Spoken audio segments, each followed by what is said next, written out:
So good morning, everyone. This is a pre-recorded class session. We will not be meeting because of our departmental meeting happening today, 10 to 12. And now this is for the instruction for our class today. No?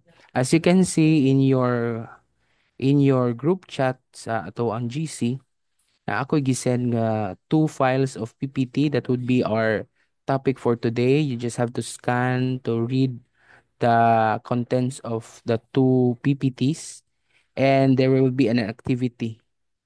And right afterwards, you can see a poster from Events Management Services NC3 of Philippine Call Center Institute.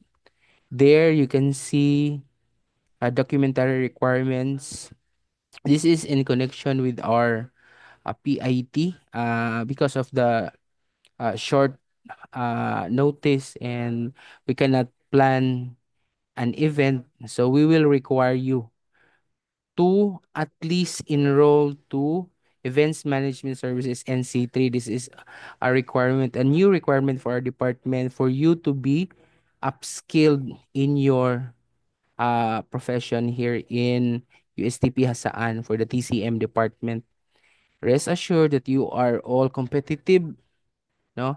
So right before you can enroll on the first semester, you would all be required to siguro ka nang makatake na ba mo sa events management services since the mid-year class or your summer class is vacant, wala man mo enrolled nga subject. So we will require you as early as today or tomorrow, pwede na mo maglihok sa inyong documentary requirements for a test the scholarship for Philippine Call Center Institute Events Management Services NC3, no?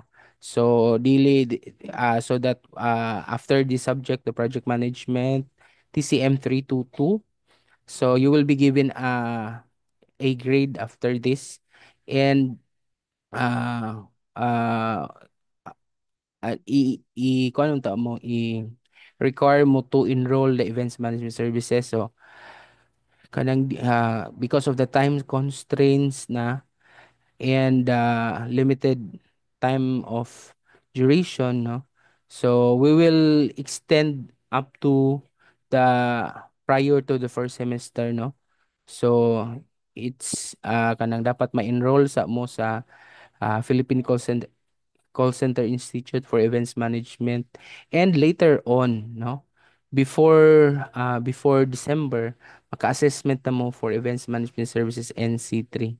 We already talked with the chairman, no, Ma'am Ruti, that this will be a kanang requirement for you to enroll in the first semester of your fourth year, no?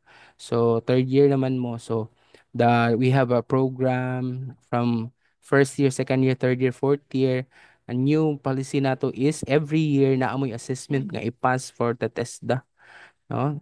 This is to keep you updated with the necessary skills nga kuan gyapon ni siya kanang beneficial to the department, beneficial for your own also, no? You don't have to worry kay scholarship from TESDA man eh.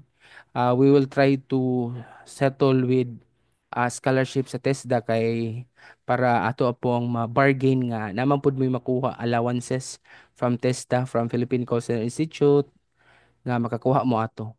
So sa win-win situation for us. So that would be the part of our project management TCM 322. So that would be all. And I would be posting a Google link on where you can submit the required activity, no, after reading or scanning your two topics today. So that would be all. Thank you.